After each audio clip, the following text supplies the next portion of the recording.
Welcome, dear listeners, to another journey within the enigmatic walls of the unseen shop. I am your host, Herodotus. Nestled in the heart of London, this sanctuary at the crossroads of life and death has been a haven for wandering souls seeking solace and closure. But today, the shop and its keeper face an unprecedented challenge. In this episode, we find the shopkeeper confronted with a reality she never anticipated. A mysterious figure known as the Arbiter steps through the door, not in search of solace, but to scrutinize the shop's very existence, with a duty to uphold the delicate balance between the realms of the living and the departed. The Arbiter's audit threatens to unravel the fabric of the shopkeeper's world. As the shopkeeper navigates this new uncertainty, she is forced to confront the consequences of her past decisions. Each choice, each intervention made in the name of compassion is now under the microscope of cosmic law. Will her efforts to guide lost souls be deemed a transgression of her duties, or will the Arbiter find value in her unorthodox methods? Join us as we delve into a tale of introspection and revelation, where the boundaries of duty and empathy blur. The quiet sanctuary of the unseen shop is about to face its greatest test yet. So, settle in, let the veil between worlds thin, and witness the story of the Arbiter.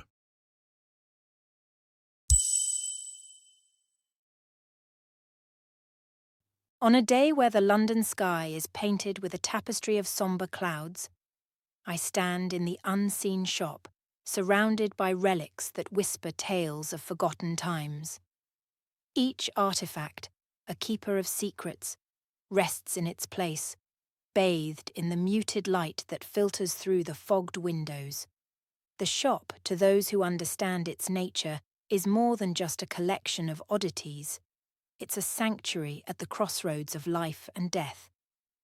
As I arrange a set of Victorian spectacles, each pair with a story as unique as the eyes they once graced, the familiar chime of the bell above the door breaks the silence. Expecting a lost soul in need of guidance, I look up, ready to offer the solace of the shop. But today is different. The figure that steps through the threshold is unlike any I've encountered in my years as the shopkeeper. Clad in garments that transcend eras, they exude an aura of authority that seems to fill the space between the shelves. The air in the shop shifts, becoming charged with a palpable tension. "Welcome," I say, my voice steady, yet laced with a trace of uncertainty. "How may I assist you?" The stranger's gaze, sharp and piercing, sweeps across the shop before settling on me. "I am known as the Arbiter," they declare, their voice echoing with a timbre that seems to resonate with the ages. "I am here to conduct an audit of your establishment, assessing its impact and adherence to the laws that govern the realms of the living and the dead." An audit? The word feels foreign, out of place in the ethereal ambience of the shop. My role has always been guided by empathy and intuition, a delicate dance with the unseen forces that bind our worlds. The notion of being scrutinized, of my actions being weighed and measured, sends a ripple of unease through me. "I see," I reply, masking my surprise with a calm I don't quite feel. "And what exactly does this audit involve?" The Arbiter produces a ledger, its pages aged and filled with meticulous writing. "Every intervention, every interaction you've conducted in this space will be examined," they explain. "It is imperative that the balance between life and death is maintained, and your shop plays a crucial role in this equilibrium." My mind races, thoughts tumbling like leaves in a gust of wind. Every spirit I've aided, every message I've delivered, were they all in line with these cosmic laws the Arbiter speaks of? Doubt, an unfamiliar and unwelcome guest, begins to creep into my thoughts. "Understood," I respond, a sense of resolve steadying my voice. I will provide whatever assistance you need for your audit. Nodding, the Arbiter begins their inspection, moving with a purposeful grace around the shop. They scrutinize each artifact, each record, their expression unreadable. I watch, a silent observer in my own domain, as they delve into the essence of my life's work. Memories surface unbidden, faces of the departed, echoes of their gratitude, the weight of their stories. I've always believed in the purpose of the unseen shop, in its role as a haven for those who exist between. But now, as the Arbiter's presence looms over every corner of the shop, I can't help but question, have my choices always aligned with the greater order of things?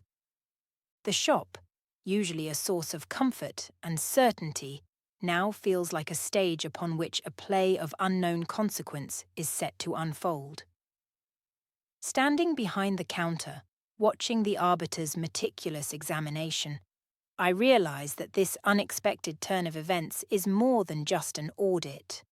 It's a journey that will challenge the very foundation of the shop and, perhaps, my own understanding of the delicate balance I've strived to maintain. As the Arbiter moves methodically through the shop, their presence is like a shadow cast over each artifact, each memory housed within these walls. I watch them, this enigmatic figure, as they examine the ledger where I meticulously record each encounter, each spirit's tale. Their eyes, unyielding and precise, seem to dissect the very essence of my work. The bell chimes again, signalling the arrival of a regular visitor, a spirit named Marianne, who often comes seeking solace in the memories of her past life. Today, she appears more translucent than usual, her ethereal form flickering like a candle in a draught. Good day. She greets me, her voice a soft echo. I've come for a little comfort, if you may. In any other circumstance, attending to Marianne's needs would be my sole focus. But today, with the Arbiter's scrutinizing gaze upon us, I feel a twinge of apprehension. How do I balance my duty to these lost souls with the stringent evaluation now underway? Marianne, I reply, offering a smile that I hope conveys more confidence than I feel. Of course, what can I do for you today? As I converse with Marianne, helping her reconnect with a cherished memory of her life, I can't shake the feeling of being observed, judged. The Arbiter takes notes in their ledger, their expression revealing nothing. Each stroke of their pen feels like a question mark against my methods, my choices. In the quiet moments, while Marianne reminisces, my mind wanders back to the countless decisions I've made in this shop. Have I always acted wisely? Could my empathy have clouded my judgment, leading me astray from the unseen, yet apparently critical, laws that govern this space? The weight of these thoughts is a heavy cloak around my shoulders. I've always believed that the heart of the unseen shop lies in its ability to offer closure, to bridge the gap between the living and the departed. But now, under the Arbiter's unwavering gaze, I begin to question the impact of my interventions.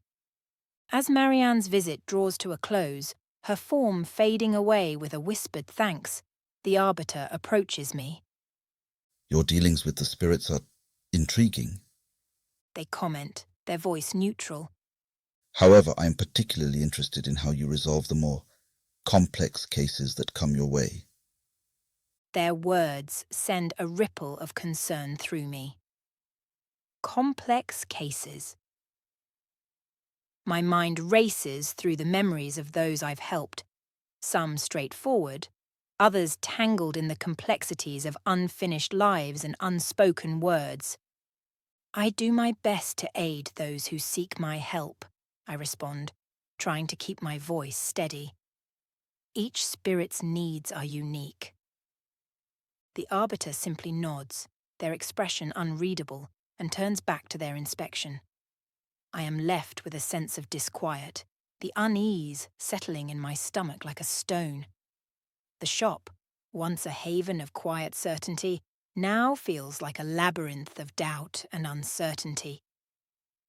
In the waning light of the day, as the shop grows quiet once more, I realize that this audit is more than a mere evaluation. It is a mirror reflecting the very soul of the shop, and perhaps my own as its keeper. The thought is both daunting and illuminating, and as the Arbiter continues their meticulous assessment, I brace myself for what revelations the rest of their visit might bring. The day wanes, casting long shadows across the cluttered interior of the shop. The Arbiter, their presence an ever-looming spectre, pauses in their methodical examination. They turn, holding an aged leather-bound journal, one of my many records of the souls who've passed through these doors. There is a case here. The Arbiter begins, their voice steady. From several years ago, it seems unconventional even for this place. They look up, their eyes locking onto mine, searching, probing. A chill runs down my spine as I recall the case they must be referring to. It was a complex affair, one that required me to step beyond the usual boundaries of my role as the shopkeeper. I had wrestled with the decision then, and it seems now that those choices have come back to haunt me. I remember the case, I reply, my voice barely above a whisper. The memory of it is vivid, a stark imprint in my mind. It was a difficult situation. The spirit involved was in great turmoil. The Arbiter nods, flipping through the pages of the journal. It says here that you intervene directly in the affairs of the living, something that is not typically within the scope of your duties. Why? I take a deep breath, feeling the weight of their scrutiny. Yes, I did intervene. The spirit was unable to move on, tethered by a misunderstanding with a living relative. It was causing them both great pain. I felt I had to do something. The Arbiter's expression is unreadable. Such actions, while well-intentioned, can have far-reaching consequences. The balance between life and death is delicate. Do you understand the gravity of what you did? Their words strike a chord within me. I have always known the importance of my role, the delicate dance between aiding spirits and maintaining the natural order. Yet, faced with the raw, aching need of those who came to me for help, I had sometimes allowed compassion to guide my actions, perhaps more than caution. I do understand, I admit, feeling a twinge of defensiveness. But at that moment, it seemed like the only way to bring peace to both parties. The Arbiter closes the journal, their gaze lingering on me. This case will require further examination. Actions such as these are not to be taken lightly. They can have repercussions beyond what you might anticipate. As they speak, I feel a growing sense of trepidation. The thought that my actions, born from a desire to help, might have unbalanced the very essence of what I strive to maintain, is deeply unsettling. The shop feels smaller, almost claustrophobic, as the Arbiter places the journal back onto the shelf. The usual comfort I find in these surroundings is overshadowed by a gnawing doubt about the past decisions I've made. In the silence that follows, I stand motionless, pondering the complexities of my role as the shopkeeper. Have I, in my quest to aid those lost souls, overstepped the boundaries of my duty? The question hangs in the air, unanswered, as the Arbiter continues their audit, leaving me to grapple with the uncertainty and the fear of what their final judgment might bring. As the evening light fades, casting a soft glow through the fogged windows of the shop, the weight of the Arbiter's words lingers in the air, heavy and foreboding. Their continued examination of the shop feels like a silent judgment on my years of stewardship. I find myself reflecting on the countless spirits who've sought refuge here, wondering if my desire to help has sometimes led me astray from an unseen yet binding cosmic order. The Arbiter's presence, analytical and detached, serves as a stark contrast to the warmth and empathy that have always guided my actions. Their meticulous scrutiny of my records, the careful examination of each artifact and its story, feels like an unraveling of the very fabric of the shop. In a rare moment of pause, I glance around at the shelves laden with memories, each item a testament to a soul's journey. The shop has always been a sanctuary, a place where the veil between life and death softens, allowing for healing and closure. But now, under the watchful eyes of the Arbiter, it feels exposed, vulnerable. Each question the Arbiter has posed, each note they've taken, feels like a challenge to my understanding of my role. Have my interventions, meant to soothe and resolve, inadvertently disrupted a greater balance? The thought gnaws at me, a persistent whisper in the back of my mind. I turn to face the Arbiter once more. Their expression is unreadable, their notes indecipherable. "Is everything in order?" I inquire, my voice betraying a hint of apprehension. The Arbiter closes their ledger, their response measured. Your dedication to these souls is clear, but it is the nature of this dedication that we must evaluate. The implications of your actions extend beyond these walls. Their words offer no comfort, only a deepening sense of unease. As night falls and the shop grows quiet, the usual peace that comes with the end of a day's work eludes me. Instead, I am left to ponder the implications of my past choices, the delicate balance I've navigated between empathy and duty. I stand there, a mix of apprehension and resolve stirring within me. I have always believed in the purpose of the shop, in its role as a bridge for lost souls seeking solace and closure. Yet, the Arbiter's words echo the doubts that have crept into my mind. The case we discussed earlier The Arbiter continues. will require deeper analysis. It exemplifies a potential deviation from the prescribed boundaries of your role. We must ensure that the balance between the realms is maintained. I nod, my throat tight with unspoken questions. The idea that my efforts to provide comfort and resolution could be viewed as transgressions is a concept I struggle to reconcile with. As part of the ongoing audit, I will return to review this and other cases in greater detail. The Arbiter states, closing the ancient ledger with a sense of finality. Your actions, while seemingly benign, may have broader implications than you realize. The prospect of the Arbiter delving deeper into my past decisions, scrutinizing each case with their impartial and unyielding gaze, fills me with a sense of vulnerability. The shop, my haven and charge, feels more fragile than ever. As the Arbiter prepares to leave, the air in the shop shifts, the boundary between the earthly realm and the beyond thinning momentarily. Until my return, shopkeeper. They say, stepping into the threshold between worlds, leaving me alone in the dimly lit shop. The silence is profound, broken only by the soft ticking of an ancient clock on the wall. I stand there, lost in thought, reflecting on the countless souls I've encountered, the decisions I've made in the pursuit of helping them find peace. As I lock up for the night, stepping out into the cool London air, the shop behind me feels like an entity holding its breath, waiting for the next chapter of its existence to be written. The uncertainty of what the Arbiter's final judgment might bring hangs over me like the night sky above, vast and inscrutable. In the quiet solitude, I realize that this audit is not just an evaluation of the shop's adherence to cosmic laws.